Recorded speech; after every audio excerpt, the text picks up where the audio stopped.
16 ವರುಷ ಕಳೆದೋಗುವುದು ಎಜುಕೇಶನ್ ಅನ್ನೋ ಜೈಲಿನಲ್ಲಿ, 15 ವರುಷ ಓಡೋಗುವುದು ಪ್ರೀತಿ ಪ್ರೇಮದ ಗುಂಗಿನಲ್ಲಿ, 5 ವರುಷ ಕೈ ಜಾರುವುದು ಕೆಲಸ ಹುಡುಕೋ ಗೋಳಿನಲ್ಲಿ, ಇನ್ನುಳಿದ ವರುಷ ಸವೆದೋಗುವುದು ಫ್ಯಾಮಿಲಿಯ ಜಂಜಾಟದಲ್ಲಿ.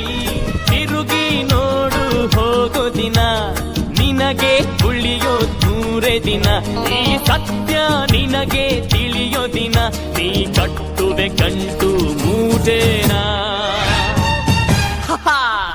I don't say nonsense. Danger, 15 to 20, danger, 20 to 30, soldier.